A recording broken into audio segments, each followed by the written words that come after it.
Welcome to the Intimate Details with Dr. Tiff podcast. I'm your host, Dr. Tiffany Davis Henry, and it is my pleasure to welcome our guest today, Nicole Vanderhorst, the CEO and founder of WH Farms. Now, WH Farms cultivates premium industrial hemp on legacy farmland in Eastern North Carolina and manufactures therapeutic CBD wellness products to a broad range of customers. Now, in full disclosure, Q and I partner together in the CBD space. Her farm provides the CBD for all of Kinky Green's products. But that's not why I invited her on the show. I'm interested in you hearing Q's story because in addition to her being a serial entrepreneur with ventures in real estate, in trucking as well, I feel like it's things like PTSD, trauma, mental health concerns that have led her into being the phenomenal woman she's been destined to become. She is someone who I believe leads with her heart, has phenomenal intention, and a love for seeing people, especially women, win. Nicole, thank you so much for being here. Thank you. Thank you for that introduction. I appreciate you recognizing those values of mine for sure. Yeah, no, it oozes out of you. I mean, there's no one, I don't think there's anyone that interacts with you in any type of way that doesn't understand your heart and where you're coming from. And that just, it's very weird. It's very weird because I think I was going to get to this later, but I'll get to it now. When I first became aware of you, it was like and this was just over, I think, an Instagram live that you were doing with someone. I felt connected to you in a way like I can trust her. Like she's someone who actually, like, I can get down with her. Like, I believe what she's saying, not that you were selling anything in particular, but it was just, there's a genuineness of spirit. There is an authenticity. There's a tell it like it isness, like a very black and whiteness to you. No BS. And and very just thoughtful. Like words just don't fly out of your mouth. You're very thoughtful in the things that you say, the things that you represent, the things that you produce, and the things that you stand behind.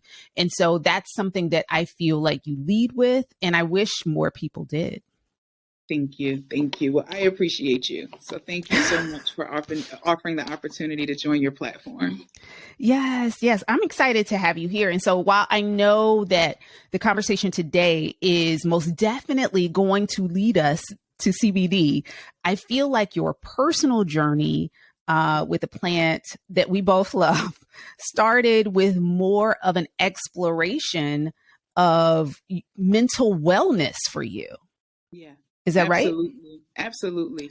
I was a dare kid, so all throughout middle school, high school, young adult life, the plant scared me. I was like, yeah, it's going to make me tired. It's going to, cost me brain cells. I studied AP courses. I've always been an achiever. So all of the rhetoric around the plant certainly was something that was a huge turnoff for me. It was only until I started to deal with my own deep depression that was prompted from grief. My father passed away, and prior to him passing, within the 12 months prior to his transition, I had become a full-time entrepreneur. I was a general contractor, single-family rehabber in Washington, D.C., one of the most expensive real estate markets in the country. And so I was shouldering a lot of pressure and stress. And he started to transition, and it was a 5-month journey. And so for that 5 months, I spent nights, weeks with him in the hospital. Then I would catch a train. I would literally not even drive because I was so torn between his hospital bed and my projects. And it was like constantly going back and forth.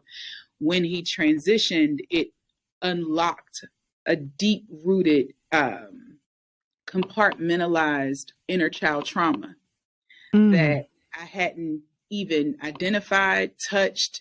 I kind of had gone through life learning how to repress and perform, repress, perform. And when I was no longer able to repress because of his death, and I still had to perform, that led me to therapy. And when I went to therapy, my therapist, diagnosed me with delayed PTSD. My father's transition being that trigger that kind of erupted a lot of childhood trauma that I had just really compartmentalized and put aside. And I couldn't any longer. And so they recommended that I try both more of a consistent therapy plan along with a prescription plan. And I just was very nervous about prescriptions, happy pills, mood elevators, things of that nature that are prescription based, made in a scientific lab. Although our products are made in labs, they're certainly made from raw material. And so I just felt a lot different about her recommendation. And so we lived in Maryland at the time. Or I lived in Maryland at the time. It was a recreational and medicinally legal market for marijuana. And so I decided to, and I asked her if she would write a referral for me to go to a space where I could, explore more plant-based options.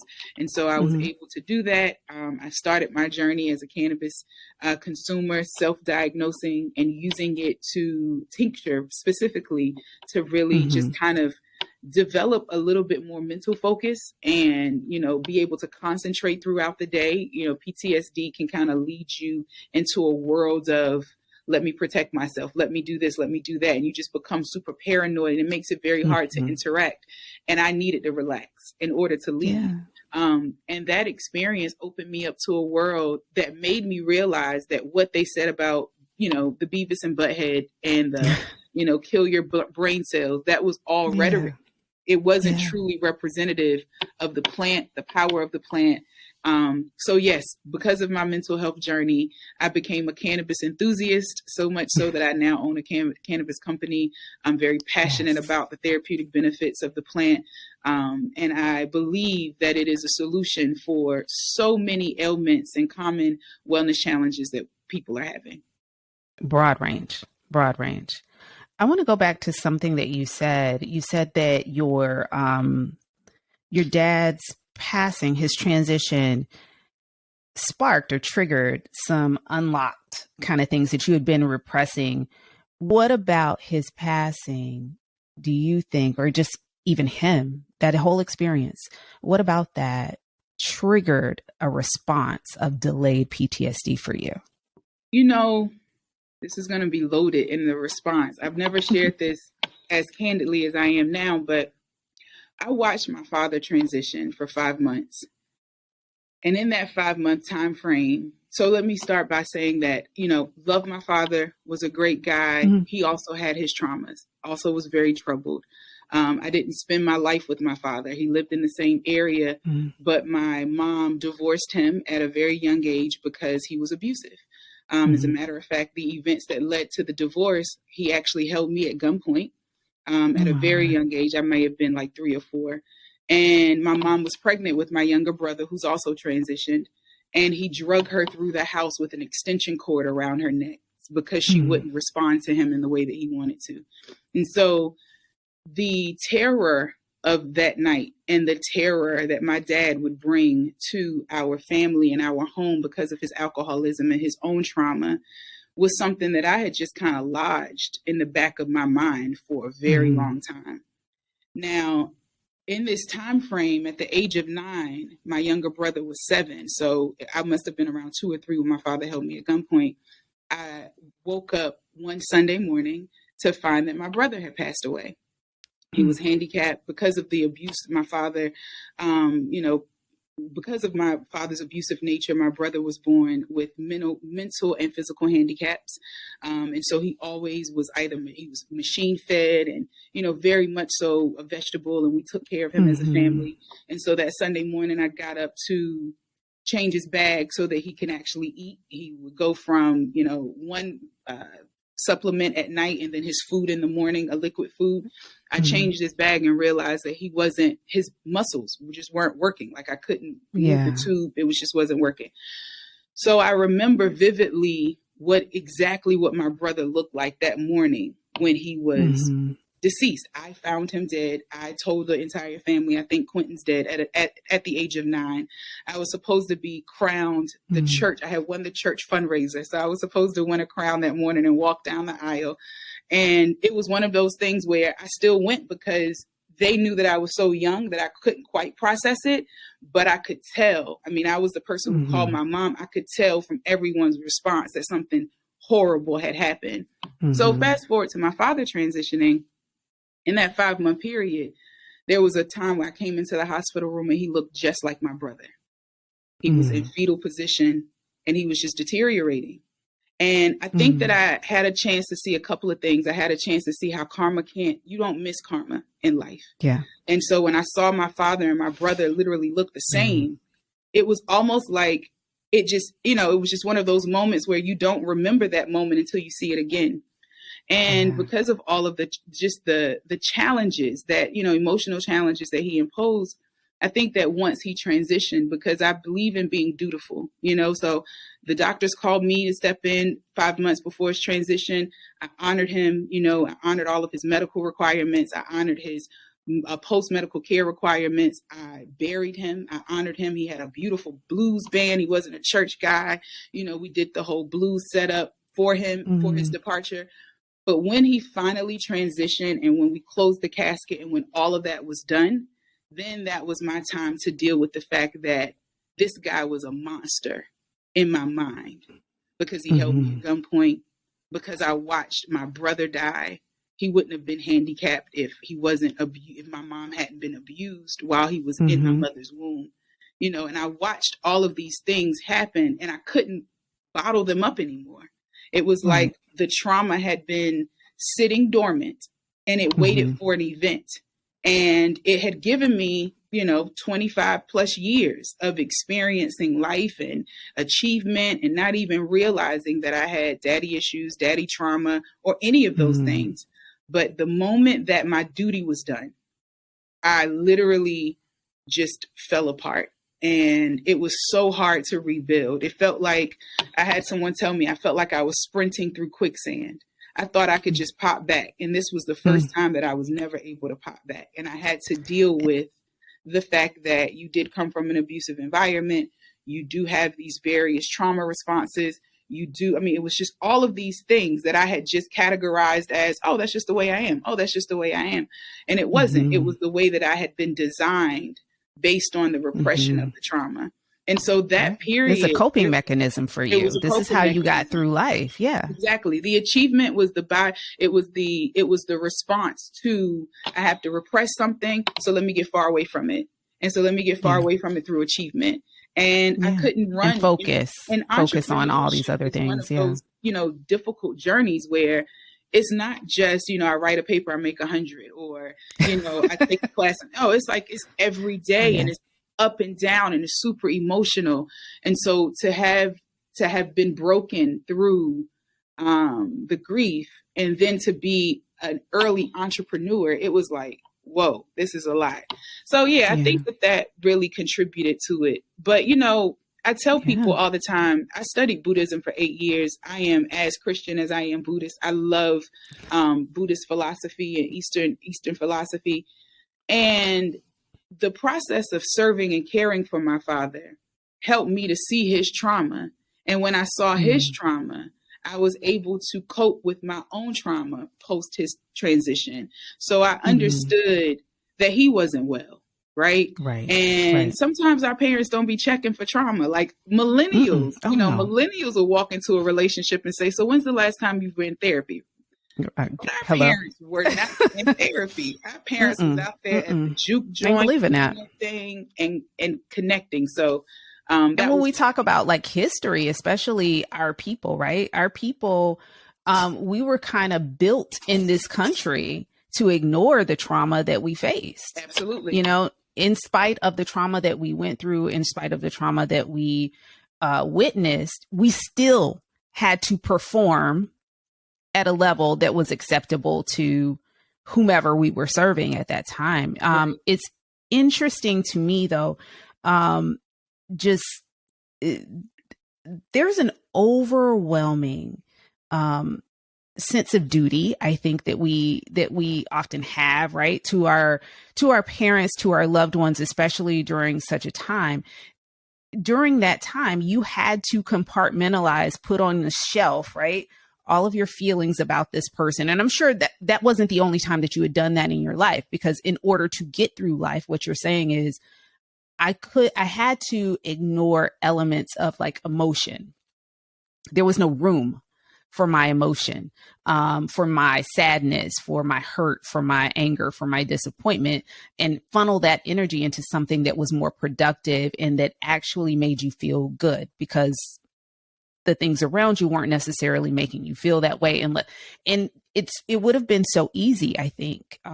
Many people in the situation that you describe could have turned to more negative things to self-soothe. What was it about your upbringing? What was it about the village around you that made that like not an option? I mean, fundamentally, I'm a believer, and I was raised to understand the power of forgiveness. Mm-hmm. I understood that forgiveness didn't mean restoration. So throughout my life, my father and I we didn't have a bad relationship, but I didn't give him an opportunity to develop a deep relationship because I understood that I would have to perform and I wasn't willing to do that. So it was one of those things where throughout our, I remember high school, middle school, my father and I were cool. Like he would come by and see me at work. I may go and see some family members if they're in town, but I didn't have a dad. I wasn't a daddy's girl. I didn't do any of those things. I kept myself. He taught me how to protect myself. Because when at the age of 2 or 3, when someone's holding a gun to your head and you go to them willingly, you naturally just develop protection mechanisms. Absolutely. And so I think that I understood that when the doctor called and I was the person that needed to step up, it immediately was like, okay, there is Turn a service. It off. Right. There's a service that you have to provide and you have to honor him. Because that's what the Bible teaches us, right? And then I was studying Buddhism, or I was practicing at the time. And there's this Buddhist phrase that I use often about turning poison into medicine. And so I was like, well, if and I had just prayed, Dr. Tiffany, maybe 6 months prior. I was like, you know what, God, I'm ready for my husband. I haven't been ready for a husband all of these years. Send me a husband in this season because, I was ready to start partnering in life with a person. As soon as I prayed that prayer, I get the call about my dad. And then so I'm like, okay, the way that the way that prayers work with me is like a boomerang effect. You can say you want something, but then you'll get this work. And then the work will help to prune you of what you need to be ready for the thing that you want. And so that's what I felt looking back, that process was. I had to see the man. I had to separate him from the role. I had to tap into why they called me and none of his other children. I had to realize that the trauma that was experienced wasn't an isolated experience. It was all of our experiences, just in different ways. And when I was and it was something that you had to get through in order to get to the other side, to get to that thing that you wanted. Yeah. Yeah. And so when I was able to break that down and care for him, post that, I was able to then care for me. And I think that 100% that prepared me for marriage, because I didn't go into my marriage with like that. I'm grateful to God. I never dated with daddy issues. I didn't go into marriage with daddy. I didn't have those. I didn't have a dad around, or my dad wasn't a good dad. So I choose poorly. I've always been able to, and I'm grateful. I've always been very protective of myself, and I've been able to navigate with that type of instinct. But so that, I think that's what turned it on. I didn't even know the trauma was there until the day ended after the funeral. It was like an eruption of emotion. But before, it was just checking off the task. Is his insurance is accurate? Is this right? Is this right? And I was just checking things off. And once I came out of work mode and I had to feel, it just all erupted. Yeah. Was there ever a time that, you said you developed this kind of thick skin to protect yourself from being hurt, as the hurt that you had witnessed inflicted on your mom, or the hurt that he inflicted on many members of your family, including you? Did this ever roll over for you to relationships? Did this keep you from allowing yourself or giving yourself permission to be close to people in relationship? More platonically than romantically. Again, I've Mm-hmm. just always been a super focused person. So I always factored relationships in as like, that's going to hold me back. So romantic relationships, I tell my husband was my first real boyfriend. I just didn't really care to do that dance. I wanted.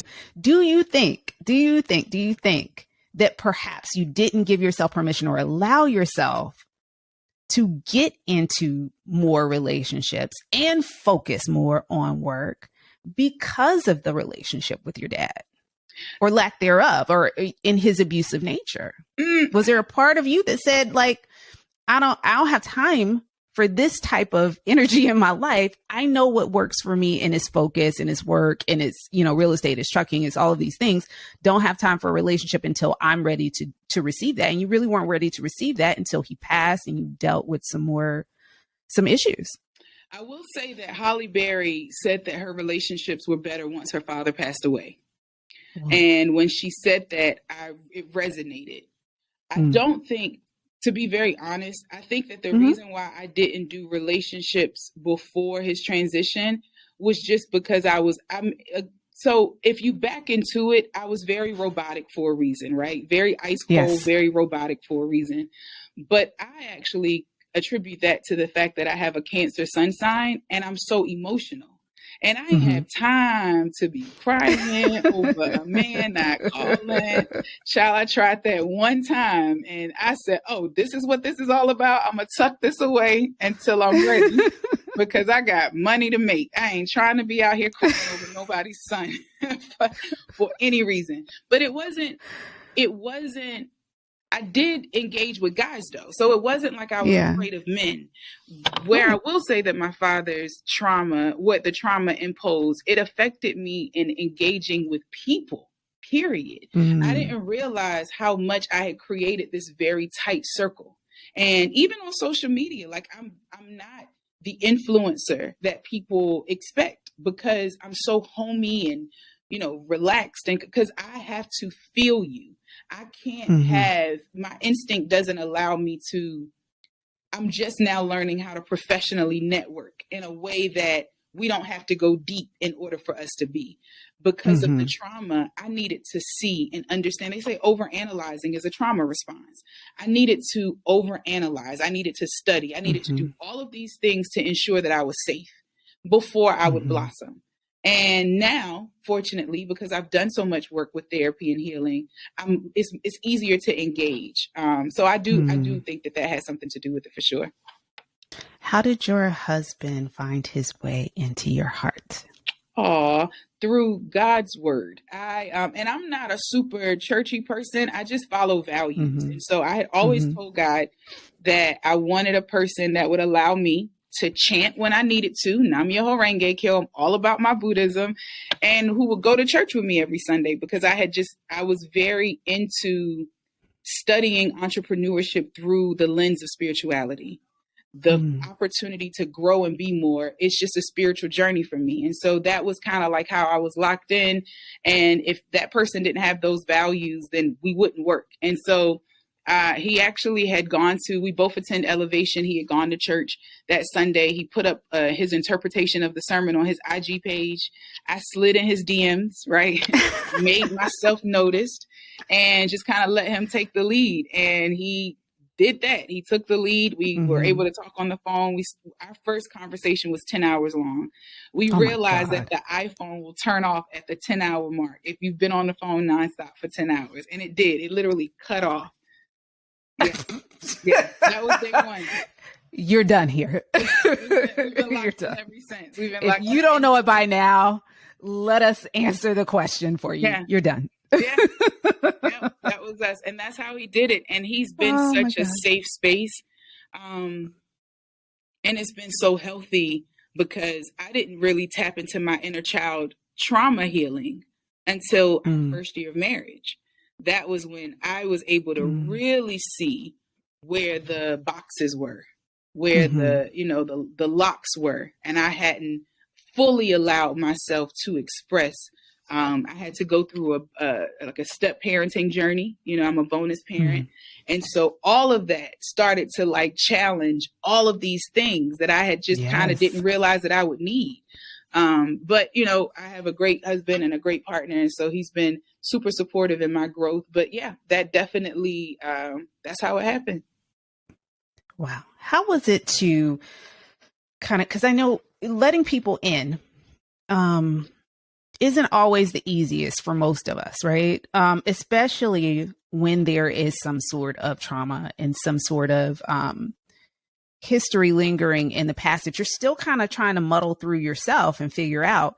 How was that being so open, vulnerable, disclosing all of the things that end up being kind of your why? This is why I do things this way. This is why I'm so focused this way. This is why this hasn't happened in my life. This is why this did happen in my life. A lot of your successes, a lot of the stumbles, a lot of the reason why you are who you are and how you are today is rooted very much in response to everything you've gone through up until that point. How do you disclose that or feel or unload that on someone who says, hey, I want to hold this for you. I want to partner with you? Because it's just like, I know for some of us, it's like, I don't know if you really want all this information because it might change your mind. How do you do that? You know, or how did you do that in this relationship? I was just honest. You know, we started talking about when we started our initial journey. So something that's cool about my husband and I is that starting day 3 in our getting to know each other, we started doing daily devotional. Shout out to Pastor Rick Warren, Purpose Driven Life. He has a daily hope devotional. Phenomenal book. He has a daily hope devotional it's very into like personal development. It's not about marriage or courtship. It was about, you know, individually, how do you want to grow? And it's all, there are always 3 questions at the end. And so I tell everybody, we kind of got to know each other through the questions that would come at the end of the devotional because we were long distance for over 3 years. And so every day it was like clockwork. Our routine was start our morning call. We had our devotional in the morning. We answered our questions, and then we went throughout our day.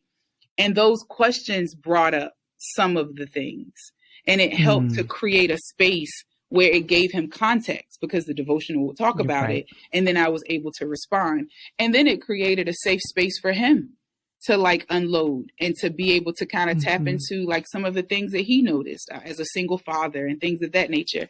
So I think that's how I did it. And I knew that I needed to be with a person that that had the capacity to nurture me. So I didn't know that I needed. What attracted me to him was his nurturing nature, and he developed that because he was a single father.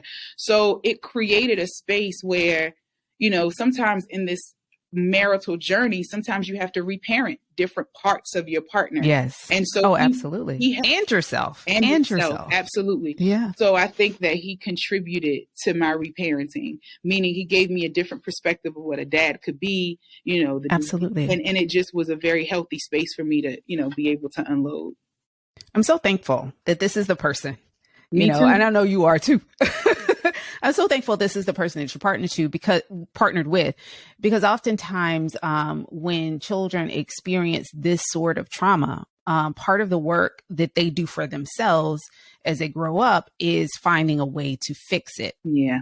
Not necessarily a way to heal it, but to fix it. And we see that in poor relationship choices. We see that in staying in relationships way longer than they need to, allowing things to happen because they're recreating moments as an opportunity as an adult to fix the things that they couldn't fix as kids. So I am so thankful that this is the person that God sent you. And you recognize that he was the person. I know, right? Because oftentimes, that's the one. That is the one. And I stayed on the phone with him for 10 hours to make sure, because of the analytical nature and all of the things, you know. I'm so glad that you were able to recognize that. Now, I know through this. Now, I met you in the CBD era of Q Nicole. Mm-hmm. I met Q Nicole McNair. Mm-hmm. Okay. Mm-hmm. And at that point, you transitioned from real estate to trucking, and then CBD is where I met you. Mm-hmm. But those are three, I'm sure there are similarities and you can talk about that, but those are three very distinct and different industries. And I would imagine huge pivots. Huge. How and why? Huge. What was the catalyst for those pivots for you? Well, real estate has been my professional career path since my college graduation. I started in commercial real estate, commercial property management, transitioned into commercial development, transitioned into some consulting, and then went into my own general contractor, focusing on my own residential rehab. So that's always been and I am real estate to the core. It was through returning to North Carolina, partnering with my husband, and really seeing the vast nature of the logistics industry and the transportation industry that, you know, as investors, we're always looking for ways for our money to make money for us. And so seeing that, you know, seeing the revenue that was available in that space, I was really excited about it. And WH Farms is crazy. I was just praying. I was telling God earlier this morning, like, man, your vision, boy, because it was his vision. I literally in 2019, when I got the farm, I just was like, I'm going to plant some things and see what we're just going to, you know, like feel our way through this, right? Like we don't quite know what this is, but we're going to feel our way through. And it was when I started to test products and really work with the product development that I said, you know, my mom had a double knee replacement, and around that time, and she used some of our products. And I was like, you know what, this is huge. This is a big deal. And so what we've done is I feel like my life is a quilt, and I'm able to kind of bring it all together. So when I started focusing on WH Farms, I cut the cord on everything else. I had to. It was one of those things where when you feel like God dropped such a big vision in your mind, you can't multi-focus, and I couldn't. And so fortunately, I had developed a real estate portfolio that's continued to be a passive generator for me. Fortunately, my husband is a 20 plus year transportation specialist. So that wasn't anything that really needed my attention anyway. He's been able to develop that. And then fortunately, because of the size of this dream, it incorporates both real estate and transportation. We have to distribute the plant. We have to move it across state lines. We have to do all of the things. And so I am grateful that although they were three very different pivots, this dream, this vision, and what we've been building for the last 2 years and 4 months is literally it encompasses all of it. It encompasses the real estate, it encompasses transportation. And most importantly, it helps us to bring something that's hugely impactful to society. How do you go from, I want to explore this plant, I want to explore how it might help me alleviate some of the trauma that I'm experiencing personally, to I want to not sell it, but buy farmland to grow it, to cultivate it, and not just any farmland. You have this on a legacy farm. I want you to talk about the legacy farm, because that's part of what drew me to you and to WH Farms, is that this was, well, a couple of things. What attracted me to you is WH Farms, a Black woman. Okay. Number one, a Black woman, 2, North Carolina, because I'm from North Carolina. And then 3, legacy farmland. Talk about legacy farmland, what that means for WH Farm, and why it's so important, why those components are so important to the history of the company and to you. So it's going back to my dad. So this is the region where the McNairs are from. We're from Eastern North Carolina, Beaufort County and the surrounding counties. And as I started to tap into who my dad was and where he came from, I started to really feel drawn to this area of North Carolina. This farm I absolutely am excited about, because this farm actually is located adjacent to the Pamlico Sound. And the history of the farm is that a lot of the deep, dark African Americans that come from this side of the state they have a heritage with the Tuscaroran indigenous group, because Tuscaroran Native Americans were very dark complected. And, post-slavery, we forget about who helped the Black slaves or freed slaves establish themselves. It was their indigenous Native American brothers and sisters. And so this particular farm, our farmer, Shortman, I absolutely love him, Kelton Moore. He is amazing. His grandmother is both Tuscaroran and African American. This particular land was cleared by freed slaves by hand. It was cleared by hand. And so Shortman had been helping me in a previous venture. My first business was a nonprofit organization, Be Global. We work with rural American teenagers to provide them with opportunities out of the country to perform community service, develop workforce development skills. And he was my grower to help with the teens back in Eastern North Carolina. So he's had so many congressional awards for his agricultural practices. I was like, Shortman, I found this land. And it connects me to my dad. It connects me to this history. I knew that he, again, from the area, was a part of the history. And we found the history of the land. We were so excited about it. It was legacy farmland. It had never, ever, ever been privately owned, only owned by the families that were the original owners who were freed slaves. And so it continued to pass down multiple generations. And that's, how WH Farms came about. I knew that for us, I have a brother who's serving a federal sentence. When they arrested him 20 plus years ago, they only found, I think, maybe an ounce of weed. And the rest of the sentence was derived on statements and charges that were conspiracy related. But he lost 23 years of his life through a sentencing, and even more years because of the trauma that you go through behind bars and how sometimes you don't cope. Right. I say all of that to say that this plant and the opportunity to bring it to the marketplace and to reintroduce it, growing it on our land, and telling our story.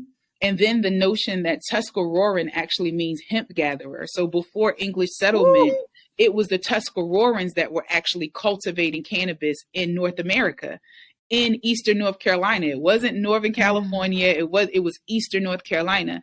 All of that together just made me feel very responsible for transporting this story to the marketplace, for bringing this culture and this history to the marketplace, for really showing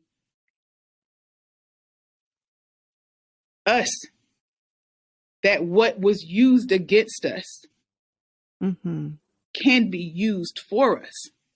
And the reason why we went further in our market strategy, and we didn't just stop at selling pre-rolls or selling loose flower, but we invested into the science and the technology to develop phenomenal products, is because we were tired of seeing our community both be misled by the notion of what a plant would do and then suffer from the addictions and the side effects to these chemicals and these prescriptions that were meant to help, but they were doing more harm than good. And so the combination of it all just it feels very missional. It feels very much so like an assignment. I'm crying now because I cry when I think about it. But it's just it's so big to think about how many of our brothers, fathers, uncles, this plant has, they've lost their lives as a result of it. But now their grandmothers are being introduced to that same plant. Even to think about this concept of what is a super predator during the Clinton administration, how, all of the rhetoric on TV about drug dealers was that they were super predators. And see, I fell into that because my brother was in that era. And so my mother felt like he was a super predator because Bill Clinton said he was a super predator. But he wasn't, and so there's so much, we've been torn apart so much by this plant. I wanted to allow this plant to be a bridge for so many people. And so that's what it's become. You are a bridge, Q Nicole. You are a bridge. Thank you. And not only are you a bridge, you're extending your hand to others and making sure that they cross that bridge with you, with care and compassion and with education. One of the things that I love about you is, honey, you can talk and you will talk to somebody. You will talk to somebody about this plant and you will educate. There will be no doubts and no questions. I know you are someone that I can always like ping or DM or email and say, hey, I have a question about this, how this is working, what is the distillate supposed to do, and all of these things. And you're a wide treasure trove of information in regards to CBD and many things. And I so appreciate you. Before we go, I do want to ask if there, like, what's next for WH Farms, because the land is just the first thing, right? And then there's products, and then there's white labeling, and then there's your own products, which is so exciting, because I don't know that was part of the initial plan. It wasn't. What we realized is, with all of the white label calls, we found that there were so many people who hadn't tried the products. And so we started to test out our own product development with a line. And then for the purposes of making the white label products available, we just started to put them out in the retail space just to make sure that people were able to sample things before they made that commitment. But no, and that's huge. Yeah, that is huge in this space because there's so much mistrust. Yeah. And not knowing, people just, we are so, I guess we've been so confused about the differences between THC, CBD, full spectrum, broad spectrum, isolates, all of the things that we don't understand what we're actually buying and what we're actually getting, and the expectation of how it should make us feel. Yeah, no, absolutely. And that's where we are in terms of what's next. We are in product development. We have a couple of different wellness products that we plan to release in third and fourth quarter. We're currently now testing soft gels. We also have some additional products that we're testing that we just feel are, you know, we understand that we are an alternative to other medicines. And although we don't make any claims, we just follow these testimonials that keep coming through about the stabilization of blood pressure, A1C levels, you know, back pains, different muscle pains. And we want to bring more of that to an individual's lifestyle. But beyond that, we decided in late 2022 to really hammer down on the education piece. We launched the CBDpreneur Academy earlier this year, which we're excited about because many people are more interested in learning as opposed to actually being in the space as entrepreneurs. And so, whereas before you could only come to us as a manufacturer to provide your product, we recognized that we would have these thousands, tens of thousands of people coming to our website, but many of them just didn't feel that they were ready to pull the trigger. And so we said we wanted to give those individuals something so that they can begin to wrap their mind around the nuances in this space, because and let me just say, let's not talk, I know you've been talking about this massage candle on this podcast. This massage candle is... I've not even brought up the massage candle once. You brought this up. Okay. It's a favorite in our home. Dr. Tiffany talks about my products, but then my husband goes around talking about her products. It's so funny because my husband took one of the candles and I have something to send. I have something to send you. Actually, hold on. He said, Dr. Tiffany, tucked away in his space. Oh my gosh. And then he pulls it out hey, I'm going to light this tonight. Can I get a little back rub? I'm like, let me find out that's Dr. Tiffany. So everyone, if you have not tried Dr. Tiffany's candles, the combination of heat and CBD will change. Is magic, right? It will change your life. And her formulation is on point. You can just slide and glide. I just want to say slide and glide. Slide and glide. I like that. I might put that on the t-shirt. So the candle she's talking about is this one. It's Carnal. It is Kinky Green's first massage oil candle. And we now have another scent called Zen that is part of the regular line. But I have just a few more left. I'm going to send you one, Q, of the cashmere truffle. This was our holiday. Oh, nice. Or maybe I'll just send it to your husband. I mean, I already know where it's going. It's so good. It's so good. You will love this candles all the time.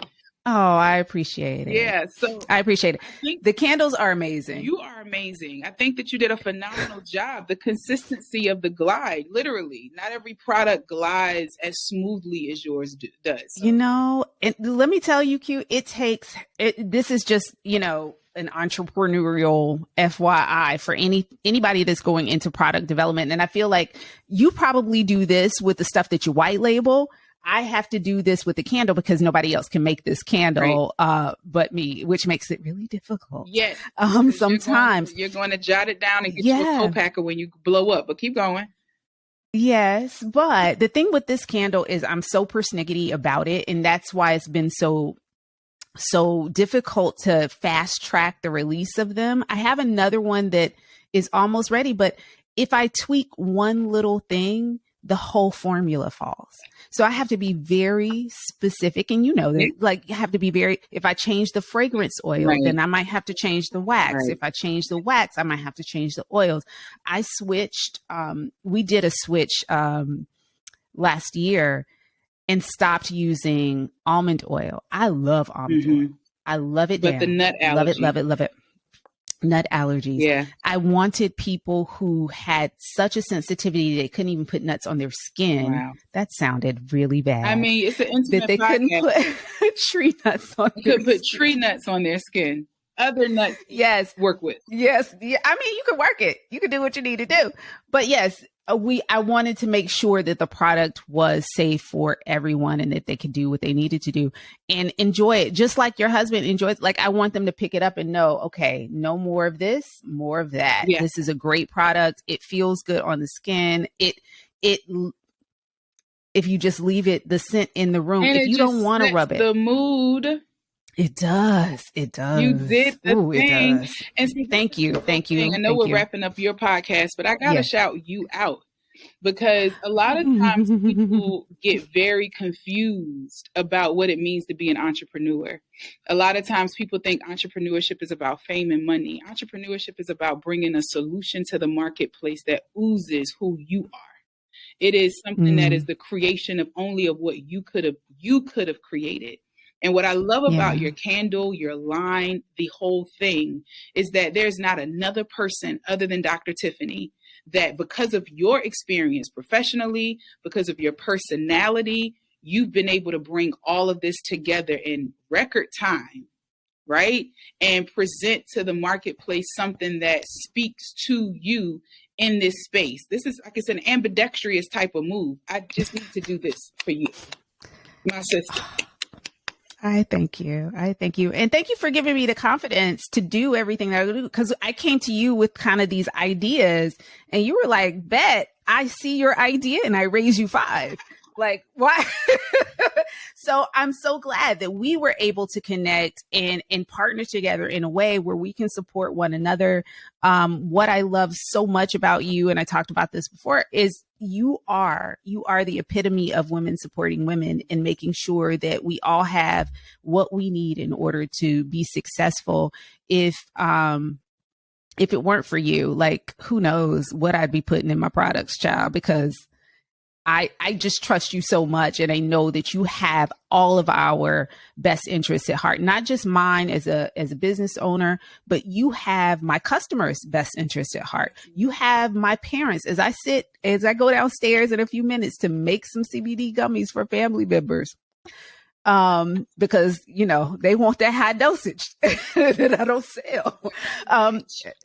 They want their own fresh batch, right? So as I go to do that, like, I know that you care about the CBD that I'm putting in my family members' gummies. And it's that intention that I just can't say enough good things about you. I appreciate you. I applaud you. I'm rooting for you. As you know, I root for you every single day and I pray for you every single day. I cannot wait to see what God has in store for WH Farms and for Nicole Vanderhorst. Thank you so much for being a guest on Intimate Details with Dr. Tiff. It has been a delight and a pleasure to have you on the program. Thank you. Thank you so much. Thank you guys for listening today. We'll see you next week.